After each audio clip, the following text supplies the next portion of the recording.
तो एक बार मुंबई से अहमदाबाद आते समय एक व्यक्ति ने धीरूभाई अंबानी से पूछा कि आप क्या इन अनपढ़ों को लेके और कपड़ा मिल शुरू करने के लिए चले हैं? तो उन्होंने जवाब दिया था, नमस्कार दोस्तों, धीरूभाई अंबानी, मुकेश अंबानी और रिलायंस के बारे में तो आपने सुना ही होगा, लेकिन क्या आपने कभी उन लोगों के बारे में सुना है जिन्होंने अपनी मेहनत और लीडरशिप के दम पे इतनी बड़ी रिलायंस इंडस्ट्री खड़ी की है?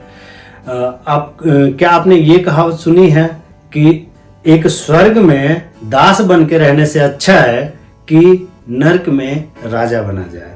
अब मैं इस कहानी को क्यों बोला हूं, ये आप पूरी वीडियो देखने के बाद समझ पाएंगे। तो उन सभी लोगों के बारे में बताने से पहले मैं एक करके बताना चाहूंगा सबके बारे में। तो उन सब में सबसे पहला जो नाम आता है वो है धीरूभाई अंबानी।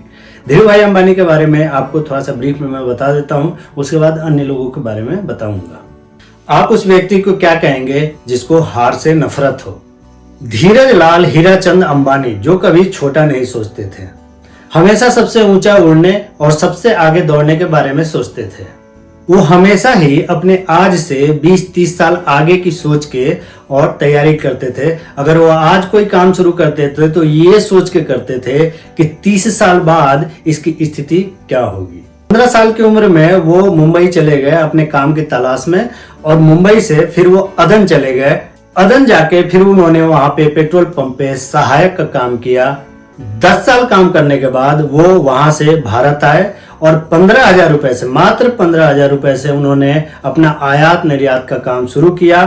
फिर से सूद का काम स्टार्ट किया। उसके बाद केमिकल इंडस्ट्री में गए और केमिकल इंडस्ट्री के बाद पेट्रोकेमिकल इंडस्ट्री में गए। पेट्रोकेमिकल इंडस्ट्री से ये अपनी रिफाइनरी स्टार्ट की, और भारत में शेयर मार्केट जो सामान्य तौर पे आज हम देख रहे हैं उसको स्टार्ट करने वाले जनक माने जाते हैं धीरूभाई अंबानी या धीरज लाल हीराचंद अंबानी। ये सब तो आपने ऊपर ऊपर की चीजें सुनी, लेकिन अगर आप इनके बचपन में जाएंगे तो ये एक स्कूल मास्टर के बेटे थे और बहुत ही गरीब परिवार से आते थे। और इन्होंने जब अपनी पढ़ाई कर ही रहे थे तो उस समय इनके परिवार की स्थिति थोड़ी खराब थी, तो ये कुछ काम भी किया करते थे जिससे कि ये अपने परिवार की थोड़ी सहायता कर सके। तो मुंबई आने से पहले या अदन जाने से पहले ये क्या करते थे, आइए मैं उनके बारे में बताता हूँ। जब इनके पिताजी की आर्थिक स्थिति थोड़ी खराब हुई तो इनकी माँ इनसे हमेशा बोलती रहती थी कि पिताजी की मदद करने के लिए कुछ करो, पिताजी की मदद करने के लिए कुछ करो। तो इन्होंने क्या किया कि पास के गांव से ही एक दुकान से इन्होंने मूंगफली के तेल का डब्बा लिया और सड़क के किनारे खड़े होके और मूंगफली का तेल जो बेचते थे उससे वो पैसे अर्न करते थे और अपने परिवार की मदद भी करते थे। कई बार ये वीकेंड्स पे मार्केट में जाके और भजिया तल के बेचते थे जिससे कि इनके परिवार में थोड़ी आर्थिक मदद मिल सके। ये पॉइंट बहुत ही नोट करने लायक है कि ये पढ़ाई के साथ साथ बचपन से ही थोड़ा बिजनेस माइंडेड थे। ये भजिया भी बेचते थे, तेल के डब्बे भी बेचते थे अपने परिवार की सहायता करने के लिए, और पढ़ाई भी करना चाहते थे। ये काफी पढ़ना चाहते थे, लेकिन मैट्रिक तक पढ़े। मैट्रिक का रिजल्ट आने से पहले ही परिवार की स्थिति ऐसी हुई कि ये मुंबई गए, मुंबई से अदन गए और अदन में काम करने लगे। अदन ये गए इसलिए क्योंकि रमणीक भाई जो इनके के बड़े भाई थे वो अदन में ऑलरेडी रहते थे। और ये बात आपको जान के हैरानी होगी, इन्होंने अपने हाई स्कूल की रिजल्ट भी नहीं देखी थी और हाई स्कूल से ऊपर इन्होंने पढ़ाई भी नहीं की थी। बहुत सारे लोग ये मानते हैं कि नेता बनने के लिए या लीडर बनने के लिए, वो वाला नेता नहीं जो राजनीति करता है, लेकिन लीडरशिप के लिए पढ़ाई होना जरूरी है। लेकिन इतनी कम शिक्षा ग्रहण करके और इतनी बड़ी इंडस्ट्री, रिलायंस जैसी इंडस्ट्री खड़ी करने वाले धीरूभाई अंबानी जो है केवल हाई स्कूल तक पढ़े हुए थे, और जो उनके साथी थे उनके बारे में आगे चल के मैं बताऊंगा। लेकिन आप इस चीज को नोट कीजिए कि लीडरशिप के लिए या मैनेजमेंट की स्किल के लिए पढ़ाई की कोई जरूरत नहीं होती है, जरूरत होती है तो स्पिरिट की और लर्न करने की।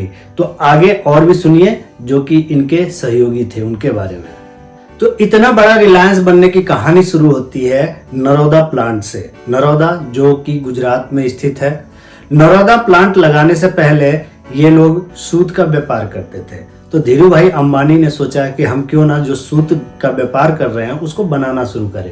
अब नरोदा प्लांट बनाने के लिए जो लोग थे उसमें से ज्यादातर लोग अशिक्षित या बहुत ही कम पढ़े लिखे थे। जैसे कि एक आप धीरू भाई अंबानी को ही देख लो, जो कि हाई स्कूल पढ़े हुए थे। उनके बड़े भाई रमणीक भाई जो थे वो इंटरमीडिएट पास थे।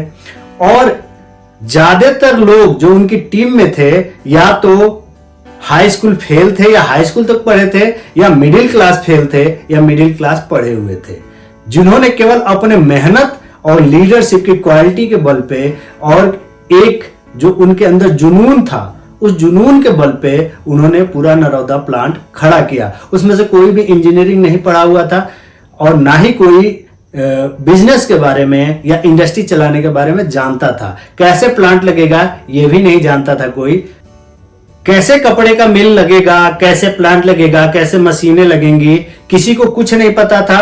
और सारे के सारे लोग बहुत ज्यादा शिक्षित नहीं थे। उसके बावजूद भी जब उन्होंने कपड़ा मिल का निर्माण किया, नरोदा कपड़ा मिल का, जो कि उनकी बहुत बड़ी इंडस्ट्री है, तो उस निर्माण के बाद वो भारत में सबसे उत्कृष्ट और उत्तम किस्म की कपड़ा मिल बनी। जब यूरोपीय संघ ने, कुछ यूरोपीय लोगों ने उसका विजिट किया तो उन्होंने पाया कि इस तरीके की मिलें तो यूरोप में भी नहीं है, जो कि बहुत एडवांस टेक्नोलॉजी को यूज करते हैं। ये केवल उनके जुनून और जज्बे के देन की वजह से हुई। तो एक बार मुंबई से अहमदाबाद आते समय एक व्यक्ति ने धीरू भाई अंबानी से पूछा कि आप क्या इन अनपढ़ों को लेके और कपड़ा मिल शुरू करने के लिए चले हैं?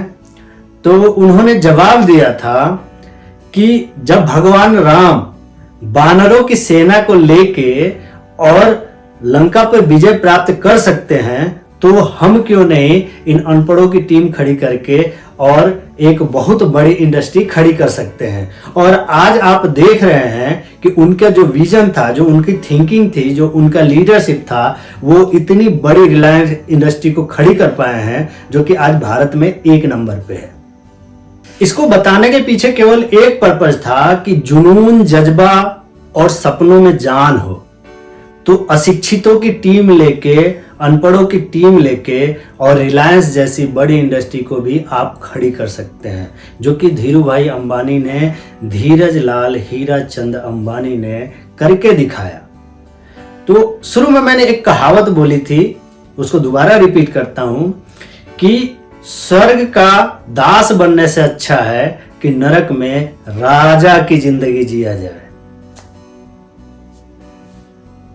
जो अभी तक बातें बोली हैं उस पर थोड़ा ध्यान दीजिए और जहां हैं, जिस स्थिति में है वहीं से शुरू कीजिए, लेकिन जुनून और जज्बे के साथ।